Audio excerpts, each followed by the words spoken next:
Good morning. Welcome to the Universalist Unitarian Church of Riverside, to our live streaming worship service. I'm Bonnie McFarland, a member of the worship committee, and I will be your worship associate today. We invite you to worship with us with an open mind and an open heart.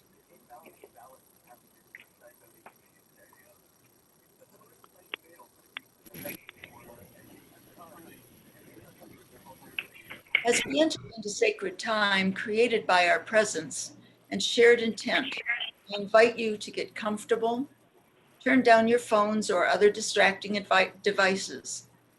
Make a conscious decision to set aside for this 1 hour the self-protective walls we all keep around our heart and our thoughts.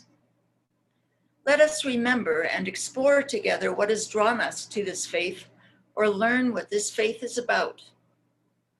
And relax. Let the stresses of the outside world slip away, as together we focus on this time together. And together we breathe. Although we are now a community connected largely by electronic means, one day we will be together again. Yet even now, we are those seekers with the yearnings to learn, to understand, to make the world a better place, and with the same desire for fellowship. And so we are here seeking that living, interconnected web of which we are a part. Let go of the anxiety, the fears, the expectations of your own or others' making, and join us in this hour of beloved community. And so together we breathe. Our opening hymn this morning is "We Are Climbing Jacob's Ladder." Please rise in spirit and join us, and because we are Zooming this, nobody will know if you sing off key.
For our call to worship, please read with me one of our Unitarian Universalist covenantal poems. Love is the doctrine of this church. The quest for truth is its sacrament, and service is its prayer. To dwell together in peace, to seek knowledge and freedom, to live in harmony with all the living creatures and plants of this earth. This do we affirm.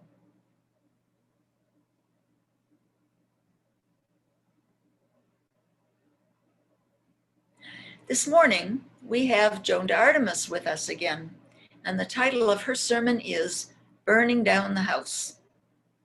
About the service, Joan says, liberal Christian pastor Harry Emerson Fosdick once said, hating people is like burning down your own home to get rid of a rat. We only harm ourselves by lashing out at people we know little or nothing about. The disparity among haves and have-nots is real, and it demands creativity to heal the relationships between us. Let us dream, and may our visions give way to more innovative concepts and answers, leading us to great new discoveries.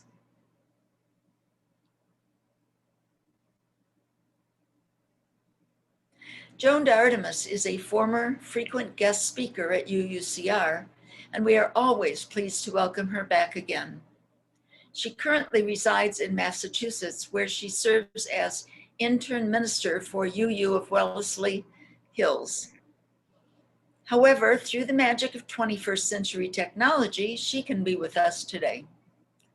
Joan holds a bachelor's degree from Syracuse University in Religion and Society and a Master of Divinity from Claremont School of Theology. She has also earned 4 units of clinical pastoral education at Yuma Regional Medical Center. When not practicing her craft of ministry, Joan spends time with Kathy Nichols, her spouse and partner of 27 years. Joan and Kathy currently live in Worcester, Massachusetts, the city that was the birthplace of both the birth control pill and the smiley face. There are a few announcements that we would like to share this morning. During the service, we will mention several websites and email addresses and phone numbers. At the end of the service, we will leave up a slide with all this information, so you don't need to copy things down right now.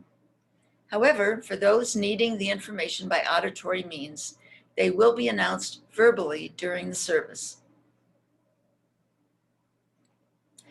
Chat time is a discussion group that normally follows the service. However, because our fall congregational membership meeting begins today at noon, chat time will not take place, but will return next Sunday. The crises of 2020 demand our response to the central question of our time: how shall we live together? As people of faith and UU values, our response calls for a new moral vision, a California where everyone, no matter our race or place, can truly belong and thrive. We also believe in mercy, second chances, and healing. Pledge to vote for these values in November. It's easy to make that pledge. On your cell, text SCF ICUC to 40649 to find out how.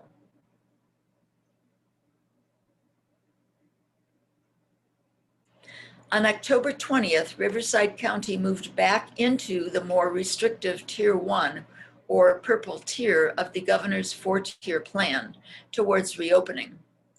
That means churches, along with many other businesses and organizations, must shut down indoor operations. We will continue to keep you updated on Sunday announcements and on the website. Riverside County has long been second in the number of cases in the state. Currently, we're also second to Los Angeles in the number of deaths. The county is asking everyone to please get tested. There's no charge and no limit on how many times you can be tested. For more information, go to rivcoph.org/coronavirus or go to our website. For the most current and reliable information on the COVID-19 virus, go to the website for your county public health department or the state of California. You can also find links and information on our website.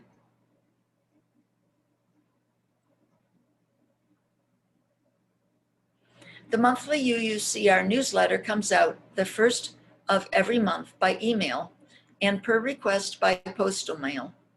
If you have something you would like covered or that you want to write, let Dinah Rowe know at ramblinrose22@yahoo.com or call or text her at 909-645-2885. Mail-in ballots must be postmarked on or before Election Day, Tuesday, November 3rd. For in-person voting, the Riverside County Registrar of Voters recommends that voters use only the in-person voter assistance centers if absolutely necessary, as it presents increased risks to public health and safety at this time. For information about other counties, go to the Registrar of Voters for your county or check our website. If you plan to turn in your mail-in ballot, you can mail before Tuesday or take your ballot to Riverside City Hall or a number of other official locations, or take it to the Registrar of Voters where you can turn it in 24/7. You want to be sure your ballot arrived and get counted?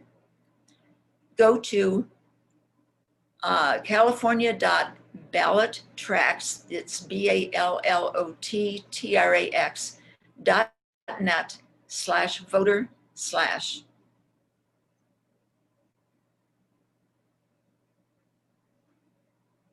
Our church fall congregational meeting is today at noon. The primary purposes of the fall meeting are to approve revisions to the budget and selection of the nominating committee. Anyone is welcome to attend the meeting by Zoom or in person on the lawn. However, in keeping with our bylaws, to vote, you must be a general church member for not less than 90 days and have made the minimum contribution of record to the operating fund. Please speak with a member of our board if you have any questions. The meeting will be held on the lawn between the two buildings on Lemon Street. Notice that we are missing a secretary. If you are interested and have been an active member for at least 90 days, please let a board member know. We have two lightings of sacred flames. The first is the occupied Indigenous Peoples Remembrance Candle, and the second is the lighting of our own chalice, the symbol of our faith. Our chalice lighting will be read by Joan, and I will be the second voice.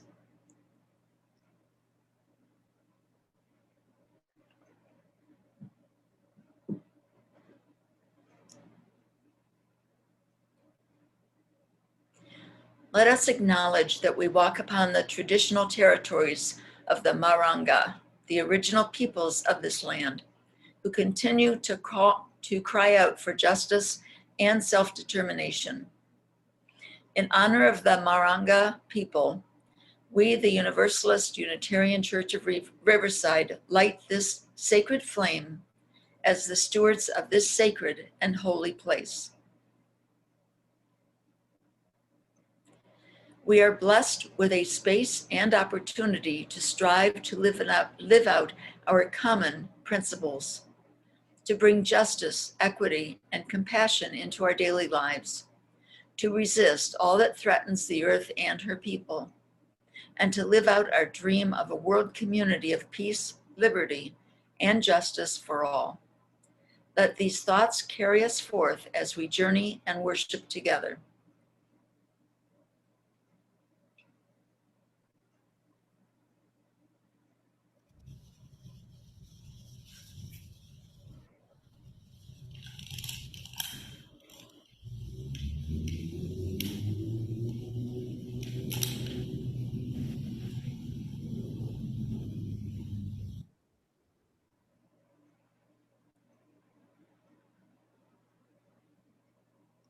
For the lighting of our chalice, Joan DeArtemis and I will give a call and response style reading entitled Chalice Reading for a Memorial Service by S. William Feiss.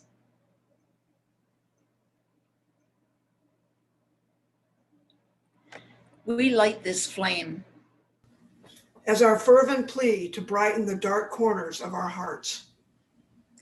We hold this flame, for in it is the promise of warmth for souls grown cold in loss and despair. We kindle this light, that we might continue to find comfort in its warmth, strength in its light, holiness in its presence. We follow this light, that it might illuminate our search for purpose, for meaning, and forgiveness. We light this chalice, knowing even as the sacred spark of light is extinguished in the ensuing darkness, its light, her light, will still burn bright in all the memory and hope of its all too brief flash upon our lives.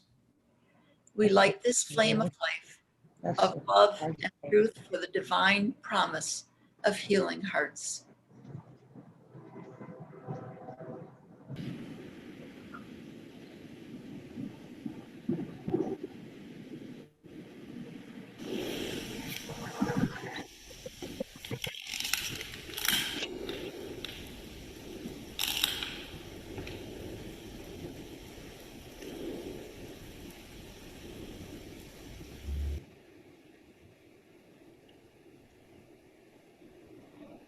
Our next hymn is Spirit of Life. Please rise in spirit and join us.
Sharing joys and concerns is an important part of belonging to this beloved community.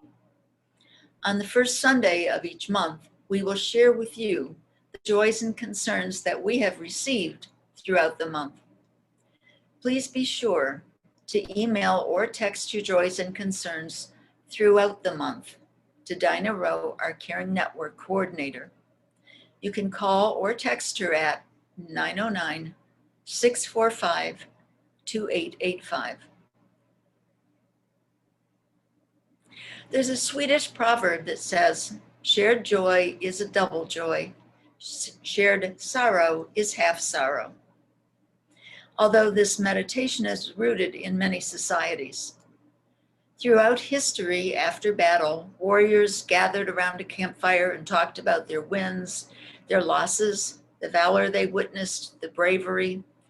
It helped them cope, survive. Today, critical incident debriefing techniques and many forms of therapy include a sharing of joys and concerns by whatever name. Joys, gratitudes, thankfulness, concerns, worries, mourning losses.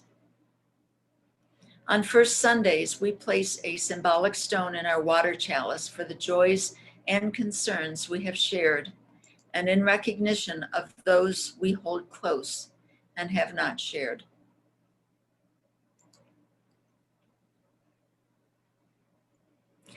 Lee Greer's mother passed away at home earlier in October after a prolonged illness. Lee's parents moved in with Linda and Lee a few months ago as both parents required more care. His mother passed away at home with family. I reported feeling a lot of unease and worry about the upcoming elections and the deep divisions in this country. Pat Kawender reported that her husband Ted, who has Alzheimer's, is now bedridden. She said he has started eating a little better and is sleeping a lot, and is grateful for the help she has with his care. I wanted to express and share grief for another police killing this week of a young Black man.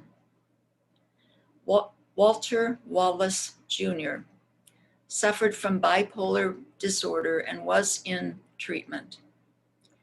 His family said they called 911 and were expecting an ambulance, not police. We place a symbolic stone in our water chalice for the concerns shared, and in recognition of all those held close and not shared.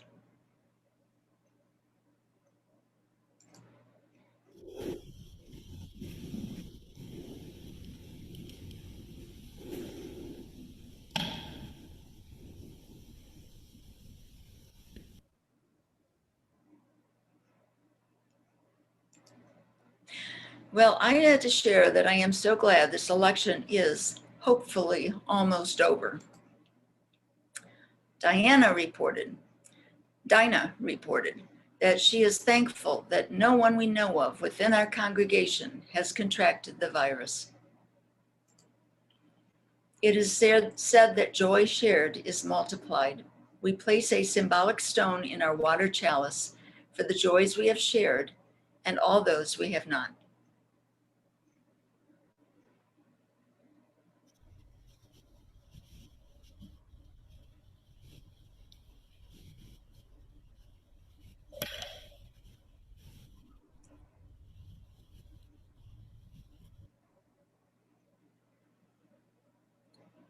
Now, Dinah Rowe, our church treasurer, will speak with us about sharing our treasure.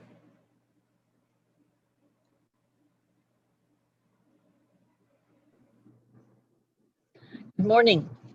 This portion of our service is how we fund all that we do to minister and care for our congregation and our beloved historic church, and to ensure that when we are able to safely reopen, we will be here to welcome you all back again.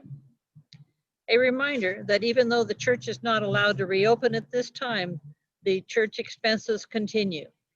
Just a few of the expenses which are ongoing are the utilities, insurance, and our security service.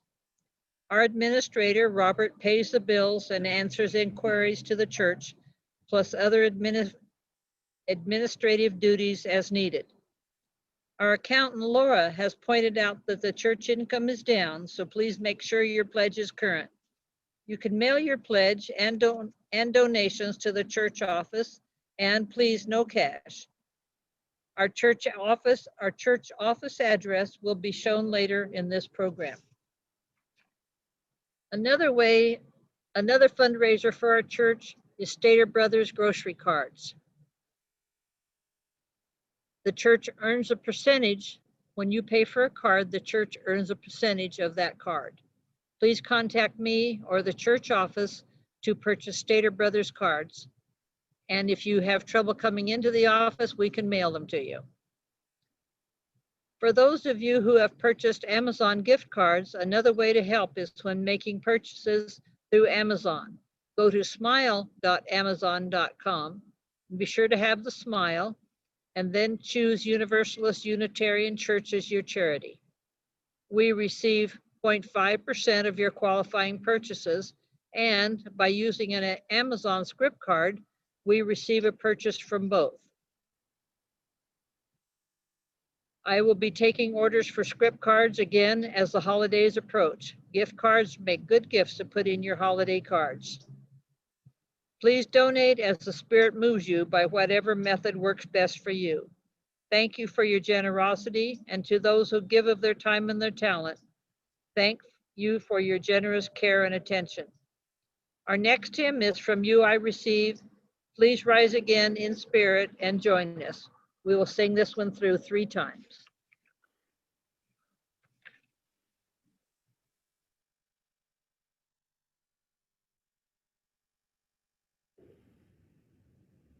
From you I receive, to you I give, together we share from this sweet live. From you I receive, to you I give, together we share from this sweet live. From you I receive.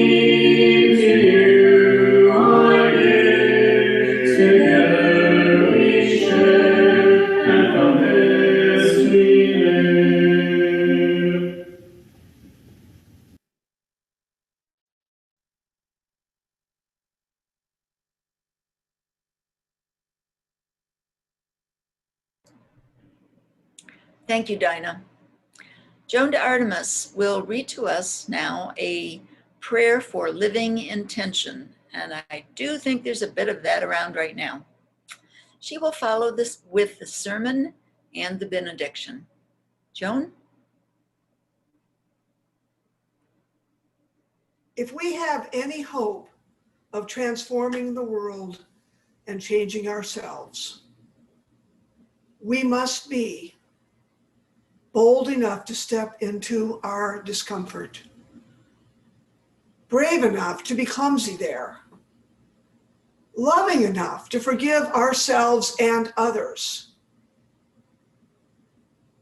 May we, as people of faith, be granted the strength to be so bold, so brave, and so loving. Ashe, Shalom, Amen, and blessed be. Now let us pause for a moment of silence.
Christian pastor, Harry Emerson Fosdick, once said, "Hating people is like burning down your own home to get rid of a rat." The first time I heard that quote was in 1969, and I was 13. And I remember it because it made a huge impression on me. I wrote it in my diary. I quoted it in at least one writing assignment for school. And I don't remember exactly where I heard it. I think I read it somewhere, maybe a Reader's Digest. Who knows? But I do know that it made a massive imprint on me because of the time I was living. The Vietnam War was in full swing. So was the Civil Rights Movement. And both regularly resulted in deaths. In the previous year, we had heard the Reverend Dr. Martin Luther King deliver his famous "I've been to the mountaintops" speech. And then just a few days later, he was shot dead. And then a few days after that, there was a shootout between Black Panthers and the Oakland police that resulted in several deaths, including a Black teenager named Bobby Hutton. Robert Kennedy was assassinated that year while running for the Democratic nomination. And just a few months later, the National Democratic Convention exploded into violent protests. It was a crazy, scary time to be alive, much like it is now. That quote has been on my mind a lot lately. For as long as I can remember, I've had this interest in American politics and history. And my parents raised me that way. But in my mind, with the exclusion of the Revolutionary War and the Civil War, I cannot think of a time in this country where the country itself was more intensely polarized. Even in the late 1960s, as chaotic as it was, I did not lie awake and worry about the very continuing existence of the United States of America. Now, because his words have been floating around in my consciousness lately, I decided to find out what was going on when Pastor Fosdick first uttered them. Pastor Fosdick delivered a sermon in 1922 entitled, "Shall the Fundamentalists Win?" which provided a spark that led to a flame that engulfed all of American Christianity, called the Fundamentalist Modernist controversy. Basically, there was a long brewing cross-denominational disagreement in American Protestant Christian circles over whether to accept these radical new ideas like the theory of evolution and allowing women to vote, and whether or not they were compatible with Christian religious belief. The conflict, it turns out, is as old as America herself and continues today. Only now the issues are women's health choices and marriage equality. But it started in the 1740s when we were still just a collection of colonies.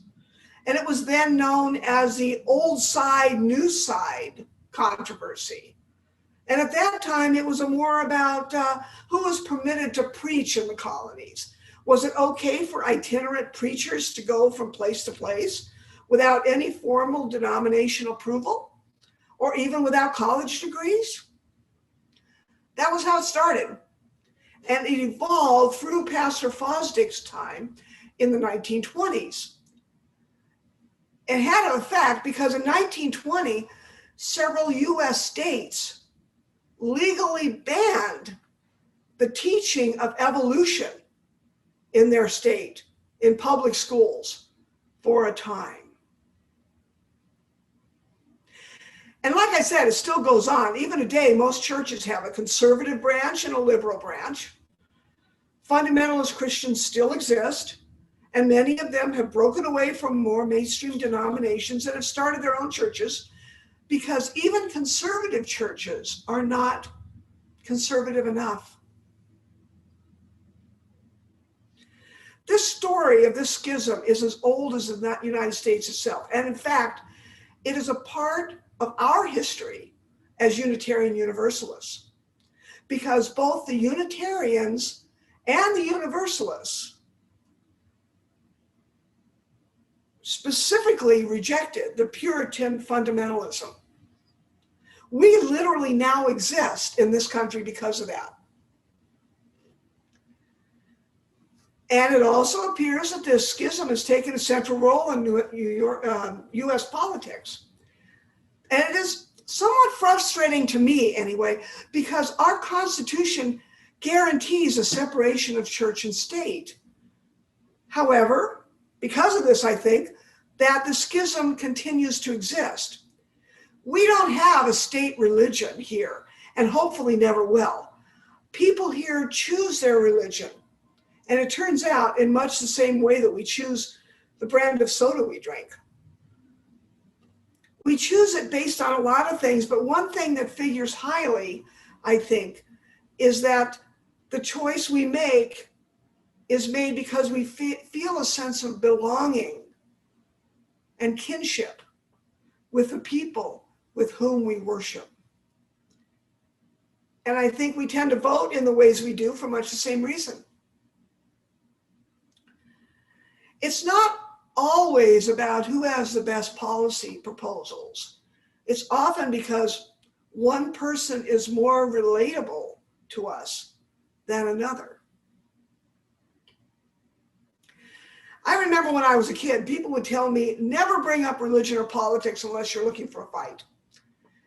And this was not the rule in my house, because growing up, we talked about politics all of the time. My mother was an atheist, so we never talked about religion. But I was aware that in other people's houses, that they behaved in this way. And it's interesting that religion and politics are lumped together as being the biggest and only taboo subjects. But even though it has always been that these two subjects are likely to trigger intense emotion, never in my life have I seen so much rage directed at each other over them. How could it have gotten this bad? When I was in school studying religion and society, my burning question was, why do holy wars exist? Why do people kill each other over religion? The answer was, they don't. Wars are never fought over religion. Not really. They're fought over land and or resources. Religion, it turns out, is just the team colors of the opposing factions. Let that sink in for a moment. Wars, even the cold civil war that we seem to be living through right now, is not over religion. It's about resources. Test this for yourself. The next time that relative that you try to avoid, or someone on social media that you're a hair's breadth away from unfriending and banning forever, says something that really pushes your buttons, and you get so angry that you think, that's it, I will never be able to forgive this person for saying this horrible thing.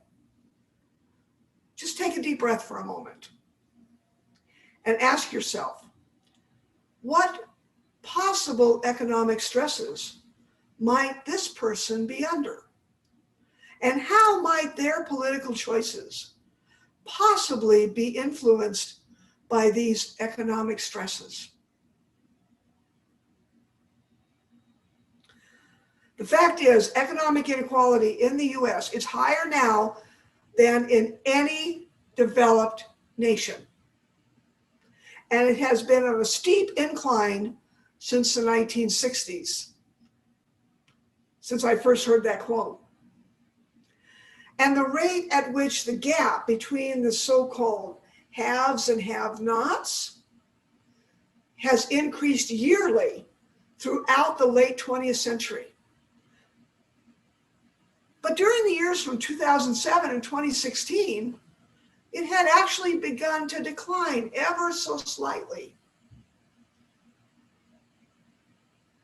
But since 2016, the wealth gap has skyrocketed, leaving just 3 individuals with more wealth than fully the entire poorest half of the country.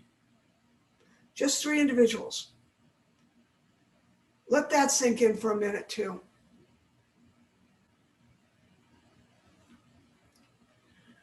I once had one of my rock star professors at seminary tell me in private, the extraordinarily rich really, truly do not care about any of us in the least.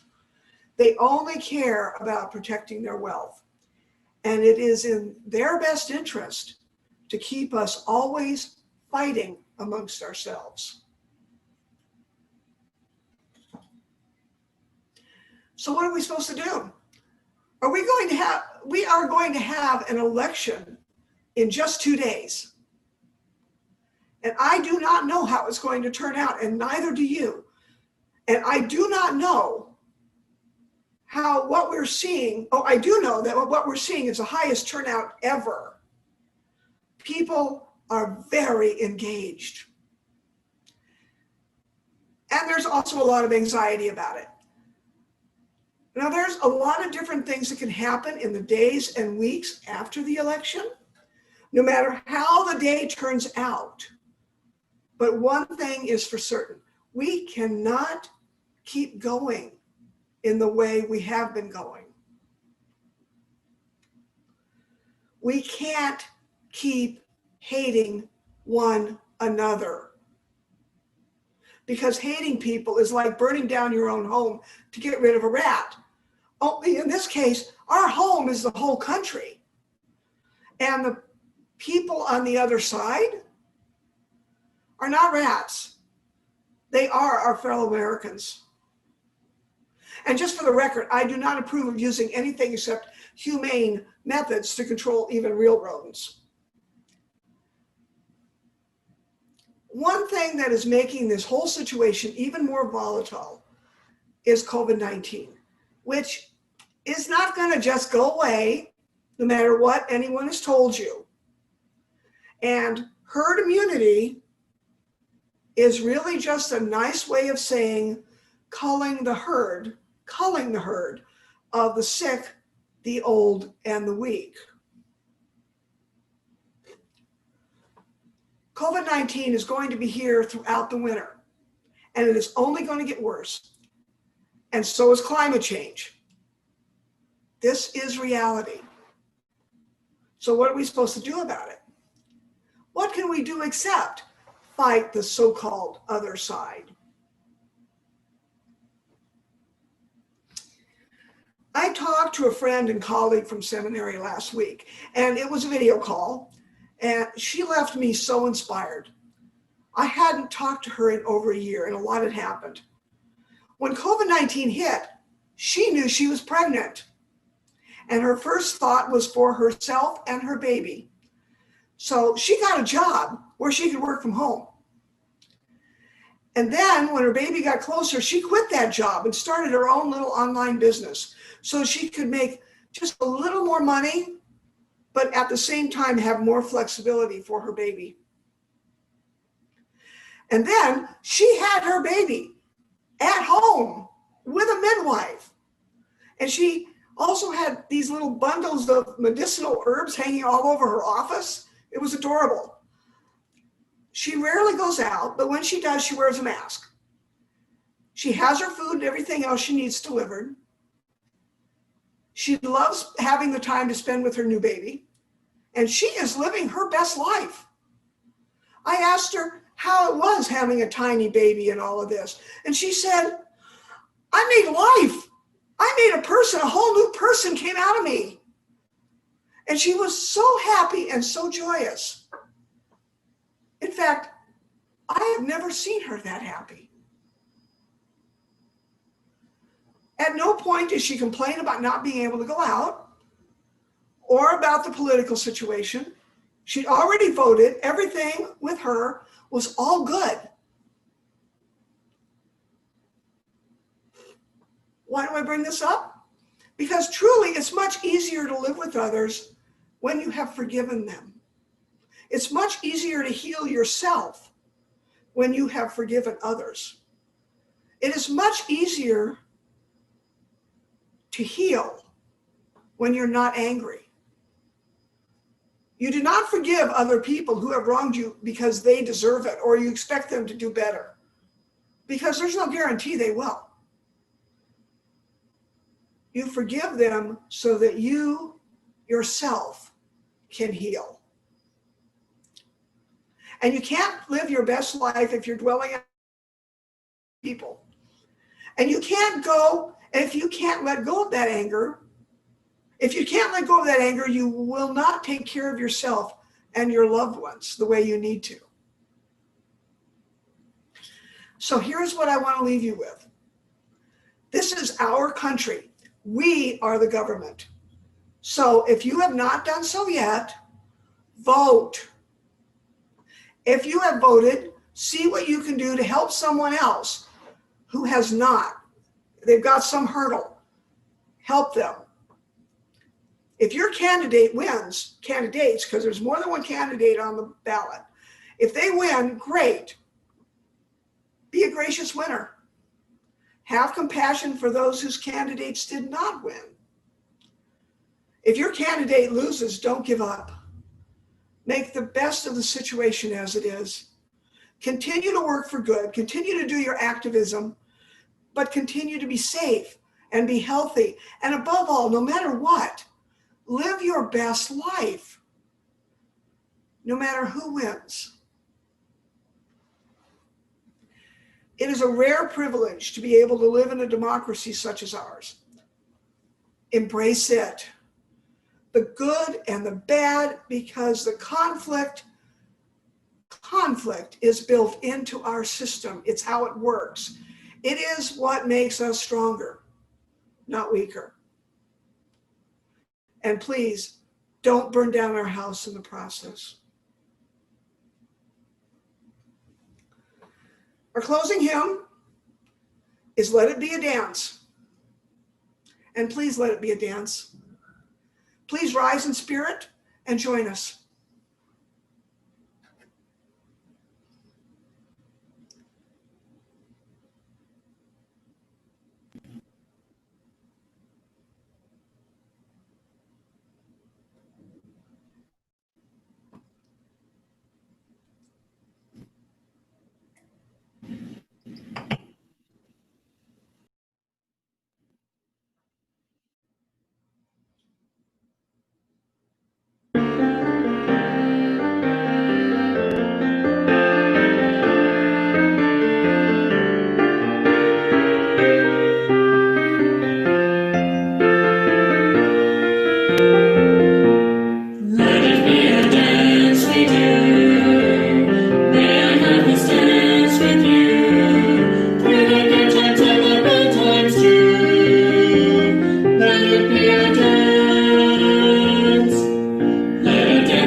you.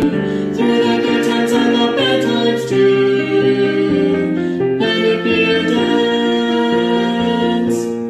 Morning star comes out at night. Without the dark there is no light. If nothing's wrong, then nothing's right. Let it be a dance. Let it be a dance. Let it be a dance. Let the sunshine, let it rain. Share the laughter, bear the pain. And round we go again. Let it be a dance. Let it be a dance. Let it be a dance.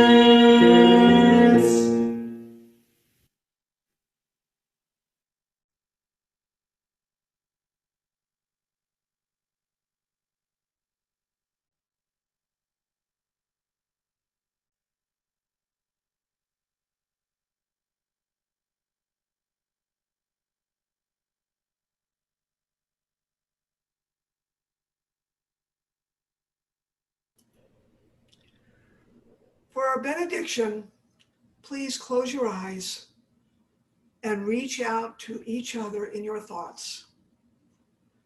Feel the connection between us, the interconnected web joining us as a community, a church family.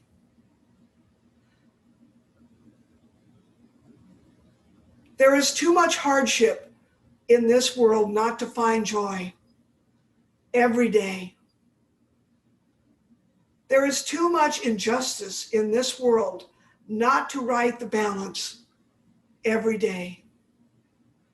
There is too much pain in this world to not heal every day. Each of us ministers to a weary world. Let us go forth now and do that which calls us to make this world more loving, more compassionate, and more filled with the grace of divine presence every day. Ashe, Shalom, Amen, and blessed be. Now go forth and be mighty.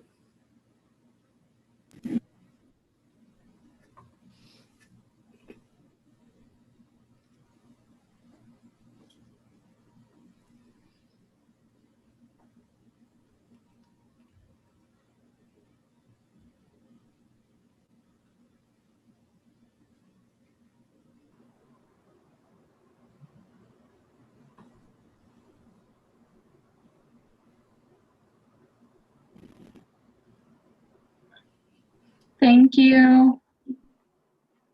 I believe, correct, Bonnie, Joan, who said she'd stay for some questions answered. Anybody has any questions for I Joan? could. I'm gonna readjust my computer right now, and then I can sit while we do this. Okay. That's good.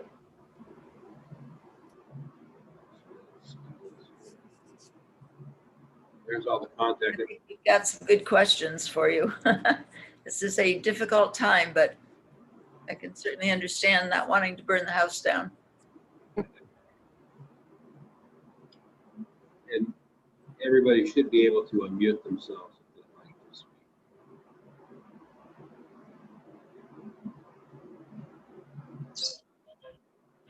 I just wanted to chime in. Joan, I actually heard the service. Thank you. It was a good service. Thank you. I also Hi, I'm enjoyed back. it very much. Thank you. Who was that just said it was a good service? There's several of us that said it was. Robert said it, and then somebody else chimed in. Yeah. It's so good to see everybody's faces. Yeah, Robert. Where's Robert at?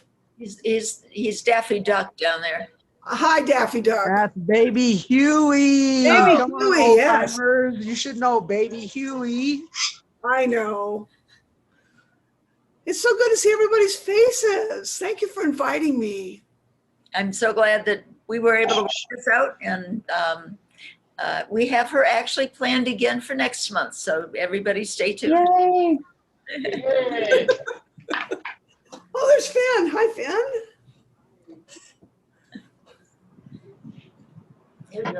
Somebody asked an interesting question on chat about related to the service. Should I Mhm. read that? I can now see it. Hannah, you want Yeah. I can read it if someone else doesn't. Okay. And Adam, I cannot read the chat from standing that far away. Yeah. That was what that was about. I think it was yours, wasn't it, Hannah? It was, yeah. How do you or I, or does anyone with beliefs such as ours deal with family member who are, or an extended family specifically, who are like clans members? Because they don't want to put on the mask, presumably. Because I'm not on Facebook anymore because I was chased off by said family. So Well, you can ban them. You can block them and ban them. yeah, I just had their friends coming after me and then sending me private messages about where I lived and things. So I decided to be done. I'm sorry that that happened to you. Thank you. Whatever, but You know, when I said forgive people, it doesn't give people a license to bully. And people ask me sometimes, well, how do you forgive a bully?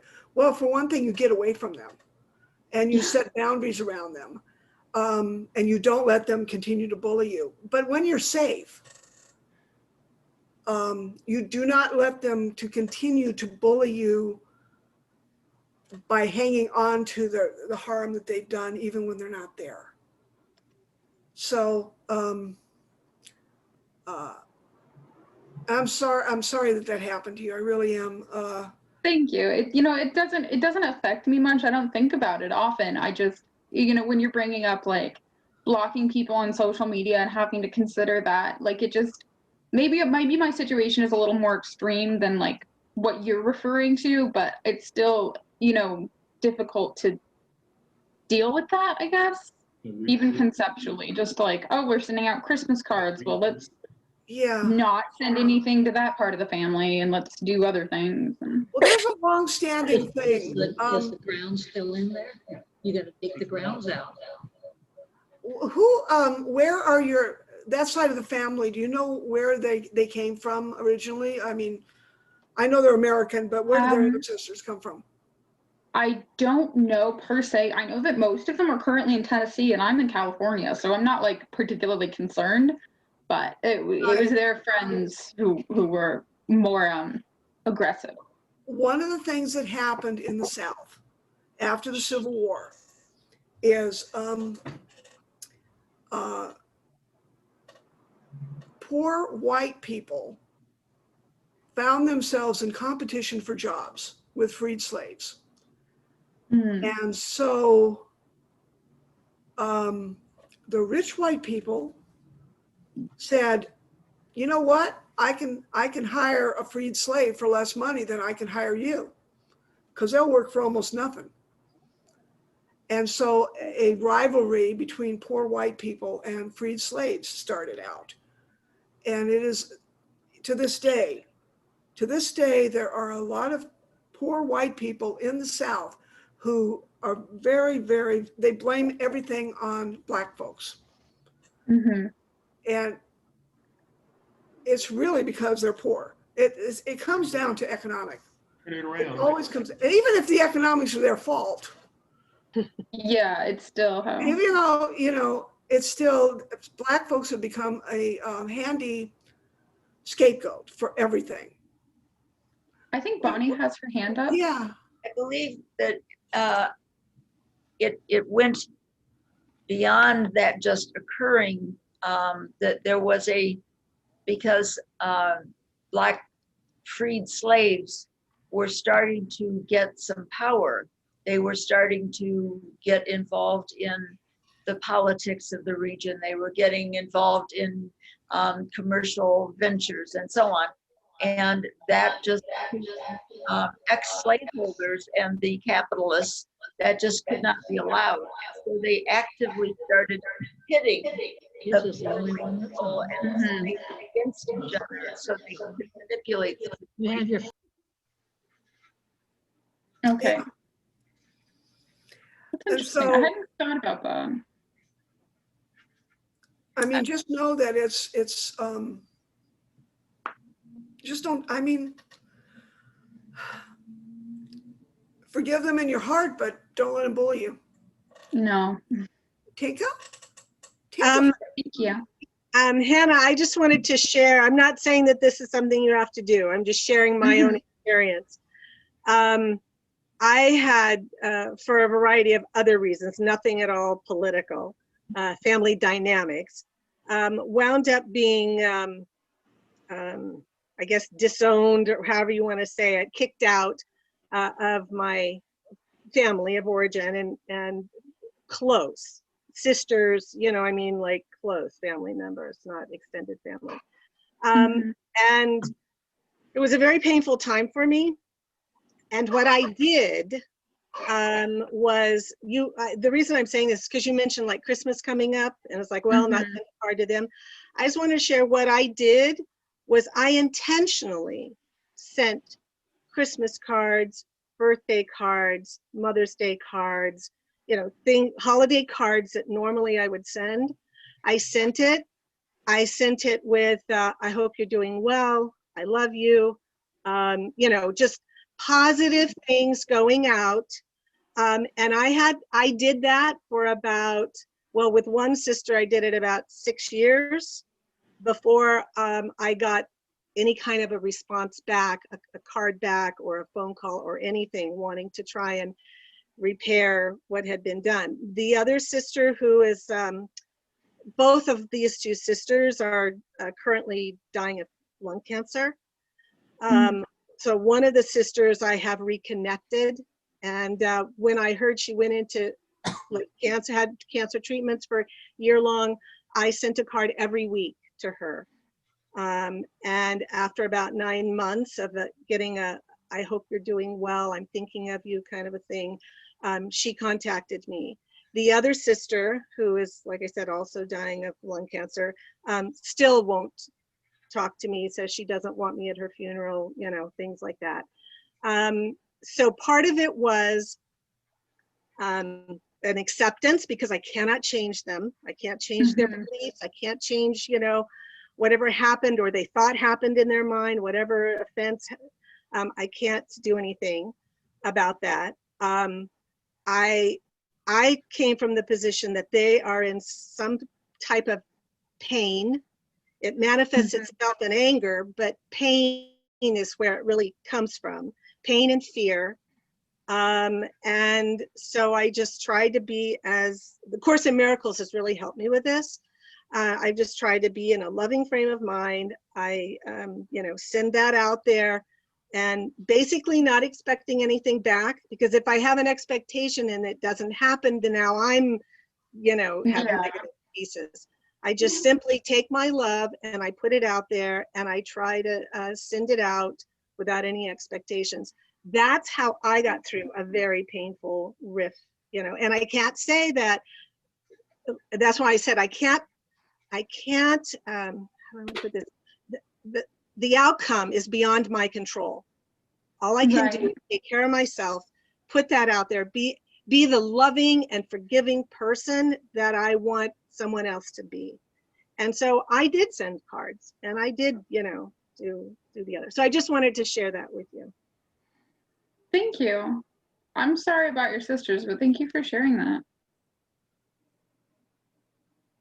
It's the same thing with COVID-19. I mean, I have friends who are very, very, very frustrated because their not their parents, but their family members will not stay safe.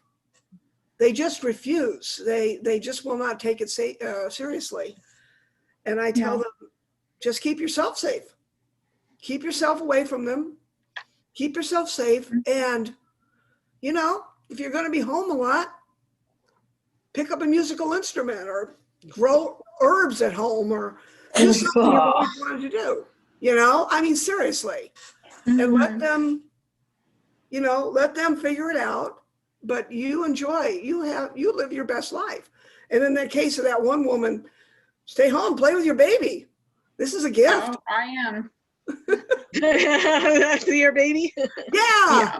Yay for I'm babies. not fidgeting. She's asleep, so I'm trying to rock a little bit here. So 2 little ones. 2 little ones. Too. Mhm. I have a brother in Michigan, my younger brother, who he's all of his life he has been on to various degrees over the years. He has been estranged from the other members, the other siblings in my family, because he is a bully and he never takes responsibility for anything. Everything is always somebody else's fault.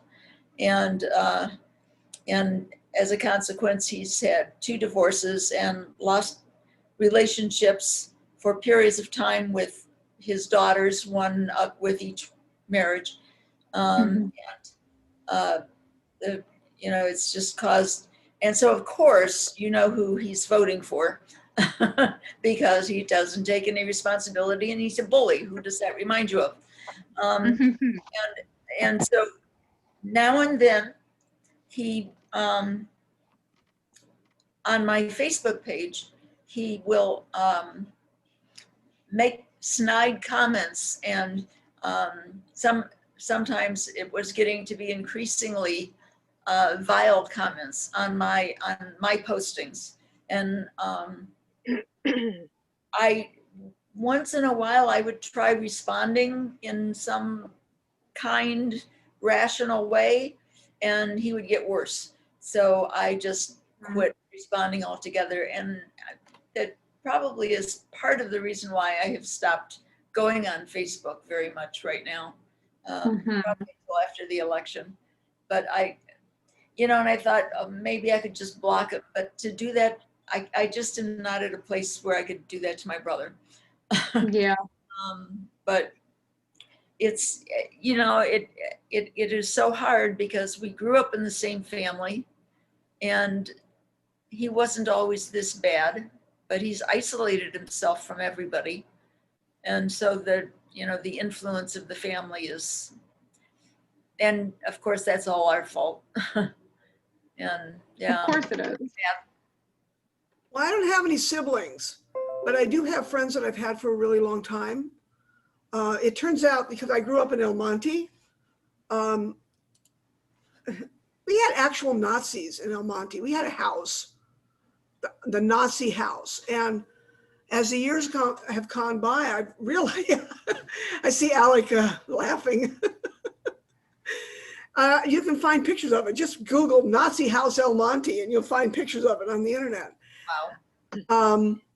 And I have discovered that some of my childhood friends that I grew up with, that I've known for years and years, are really incredibly racist.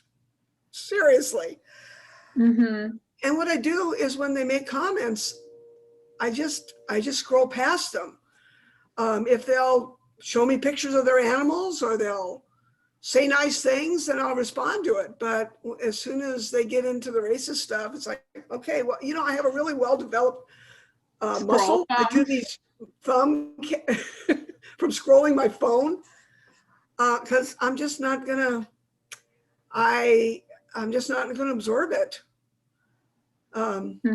Not quite ready to let them go because they are some of the longest relationships I've had in my life. Some of these folks I've known since the 7th grade, but also I'm not gonna let it affect me. And homophobia too. Just scroll past. And you should have seen the comments, the cacophony that went off when I got married. I posted my wedding pictures. And I said, oh, look, well, somebody's reading my feed, and just scroll past. Good for you. Yeah. Don't let them mess up your happiness. That's right. So. And there's such a balance, I think, between not like letting it get to you and also calling people out on their like mistaken beliefs or their mistaken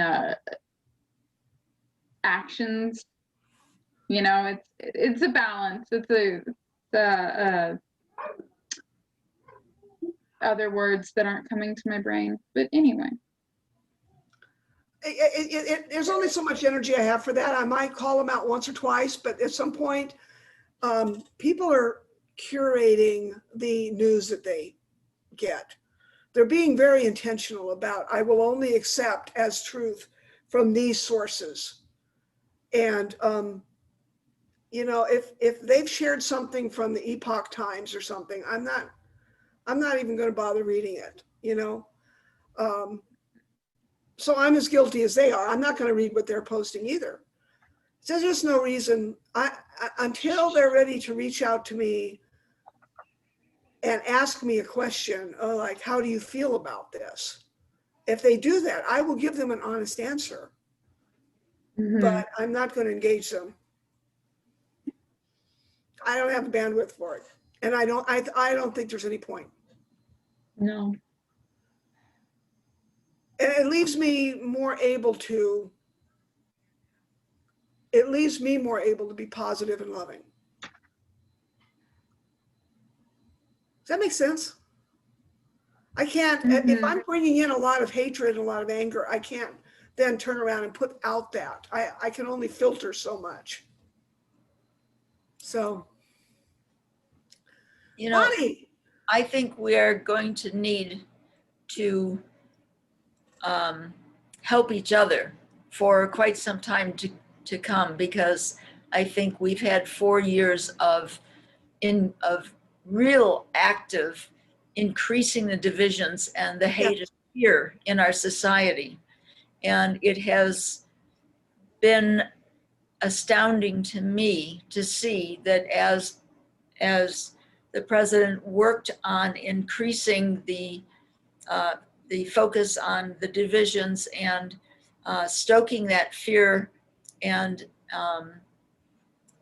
anger, that there's a consistent 35 to 40% that they give you various rationale, but all of that rage and hatred that he spews, they stay with him consistently. Those numbers haven't changed much. So there's a substantial part of the population in this country that identifies with and has more influenced in that direction. And so it's going to take a long time for us to settle back down and not have the active divisions again. I mean, we can disagree, but I'm just afraid of the people that act out on those divisions. Mm-hmm. yeah. Mm-hmm. You know, something that I keep in my heart and mind. When I was a kid, my dad got a job in a factory in South Belmonte, down the street from the Nazi house, by the way. And he didn't have a high school diploma. He dropped out of school in the 8th or 9th grade. I don't remember which. He went to work for that factory, and in 10 years, over the course of 10 years, he'd become the furnace man. He was in charge of, they had this enormous furnace that melted glass to metal. And that was his baby. He took care of that. And his two buddies, who were both white also, they both had these things that they were in charge of. And they became little managers in their field. All the people who worked for them were Mexican. None of them had even high school diplomas. So that whole generation grew up thinking, if I'm white and male, I can be, I'll do better than anybody that's another race. I will do better. I will make better money. I will always do better. And that is not the case anymore. And it's really enraging a lot of people. It's like, what? I actually have to produce now? It's not enough that I'm just a white man? And I know it's not enough, but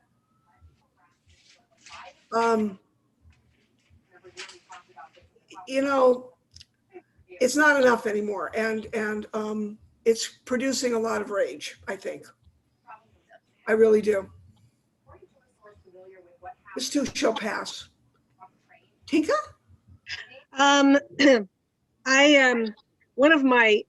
I try not to project in the future, and I try not to, you know, do a lot of worry because it's very counterproductive.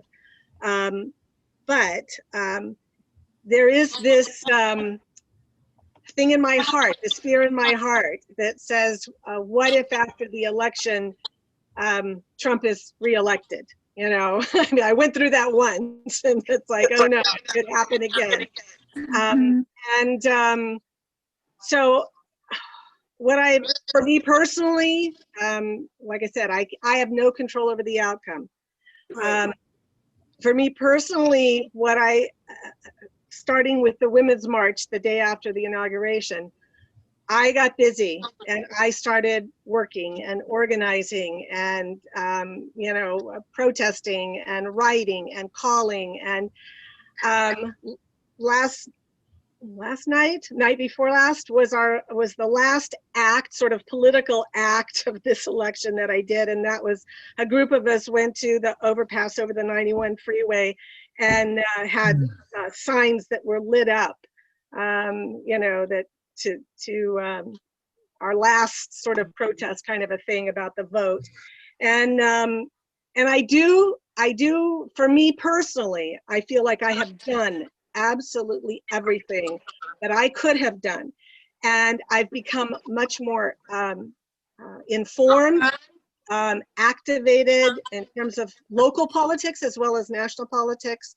And I know that I have become a much better electorate. I mean, I know that I am the informed citizenry to go forward, and I'm not going to go back being just the complacency that I had before. And I do know that, like I said, in my heart, I've done absolutely everything that I could have and from my perspective, to save this country, which is of course my perspective. But I haven't formulated a plan past the election in terms of exactly what to do and how to deal with if my efforts didn't bring about the what I hope it is. So maybe we could, if that happens, when you come back again, maybe there could be a wonderful sermon about how to handle that. I would appreciate it.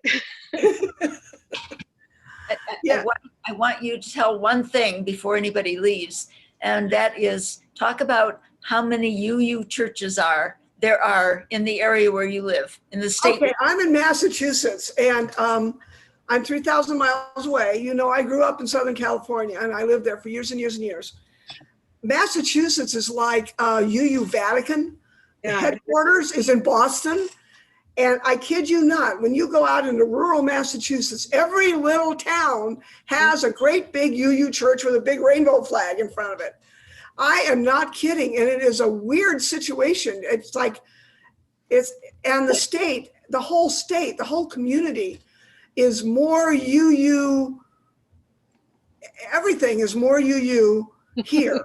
It's more of a liberal, you know, and you go down these rural roads and you see these Biden and BLM signs, one right after another, and then there'll be one Trump sign, and then back to the Biden BLM signs. And it's very strange to see rural communities be that blue, but that's Massachusetts. Yeah. But on the other hand, even the liberal people are very conservative here.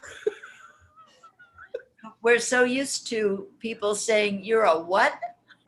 You know. Yeah, I know. What is that? East, it's not like that. No, it isn't. We don't have that many in Michigan, but a whole lot more than here, you know. Yeah. Mm-hmm. So this has been a Where's great. the next closest UU church that isn't us? I'm sorry? Where's the next closest UU church that isn't us in Riverside? That would be Monte Vista IE? to you. Huh. Monte Vista is in Montclair, and there's also one in Palm Springs called Church of the Desert. And Hemet has one as well. I know there's one in Hollywood because it's right where I used to live. But Santa Paula has one, Hemet has one, Palm Springs has one, or Palm Desert has one, Two of them And- in Pasadena. and Pasadena. Yeah. Those are a little bit of a drive. I used to live in Harupa Valley, and I was situated. No, what? You're Drew? sorry. No, I'm not going to be here for the congregational meeting. Sorry, you guys can go ahead and do your little spiel. If you guys still want to have There's alternate, chat time today. oh, I know. I'm not. I'm hosting this. So this is me. So if you want to come, I'll be there, and we can still chat. If you're not going to go to the congregational meeting, so We should alrighty, wrap guys. this up so y'all can go to the congregational meeting. Yes. Congregation. Yeah. I'll just finish what I was saying. I used to live in Harupa Valley, and I was centrally located because I attended church in Monte Vista, but I often came to preach in Riverside. Those are the closest churches. So thank you, everybody, for being here. Thank you. I love seeing your faces. I love hearing your voices. Thank I you. love preaching, preaching for you guys. Dinah, you're muted. Unmute yourself, Dinah. I just wanted to say, Joan, if the conversation, what do we got? What do we have? I just wanted to, well, never mind. I just wanted to say, Joan, that if you want to continue this conversation, that's fine. Drew just interrupted to say that he wanted to have a chat time. So we've already said there's no chat time today. Oh, okay. Well, I don't want to hold people up because you all got church business to do. Yep. And I know you've got stuff to do too. Okay, you could. High holy days in your That's in your right. other religion, right? Yes, yeah, I'm actually a Zen pagan, so I am celebrating my ancestors. Now, is that not a UU or what? Zen pagan. And that was one of the reasons why I had that prayer, because I was honoring my ancestors, our ancestors, and our spiritual ancestors. Do you know that a lot of the old Puritan churches here in Massachusetts, the old Puritan churches are still here, and now they're UU churches, just so you know. Yep. I know, how weird is that? Yeah, that's cool. Thank you very much for our service today. That was very nice to hear. You're very welcome. Looking forward to seeing you all again. And it was a good follow-up for our service last week, which was, I'll have to send you the information on this guy. He was wonderful. I read a service written by, what was his name? Scott Alexander. Really, a really outstanding UU minister with wide acclaim. He was written up in the New Yorker. He published a piece that got in the New Yorker recently. And his was on taking UUism seriously. So, yeah. Yes, take your UUism seriously. Absolutely, positively. Yep. Celebrate our democratic process, both in the church and beyond it. Yep. Go vote. Yep. Go vote. I've already voted. Me too. I've already voted. Yeah. Help your buddies vote. Go outside and grab somebody and say, with your mask at 6 feet distance, hey, if you voted, you need help. I went the other day, I went to a yogurt land. I went in and there were a couple people there and I said, is there anybody, and what I did was, if you've already voted, I'll buy your yogurt for you. So I bought yogurt for the people who had already voted. Well, that's Good for fabulous. you, Tika.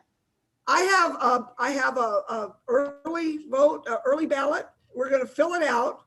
And then I live right downtown in Worcester. I'm going to walk, I'm going to take my scooter that used to belong to, remember Carol Hayward? Oh, yeah. Uh-huh. I have her scooter. Oh, wow. And I'm going to take my scooter and I'm going to take it across the street, across the park to City Hall and drop it in the box that's outside of City Hall. So that's how we're voting this year. Very good. And it's I have not a quick question. We said during the service that you're in this, well, I think it was implied for the state of California, your ballot needs to be postmarked by November 3rd. Right. You sure that's true? Because in Nebraska, mine had to be received by November 3rd, and that's a pretty big difference. Varies depending- California. it's postmarked by, and they can accept it, what, 8 days late or something? But This year, they extended how long they can come in. Like, they still have to postmark the 3rd, but like, they used to only give a few days after the 3rd, and now they're giving like 2 weeks. yeah, I think it's 18 days, but it has to be postmarked by. All right, just wanted to make sure that was right. But Yeah, everybody find out for your state what that is. I gotta go. Okay, I'm gonna go All too. right. Thank you again. Bye-bye. see y'all. Bless you all, bless your votes. Thanks for coming, Joan. It's great to see you. Thank you. Bye-bye.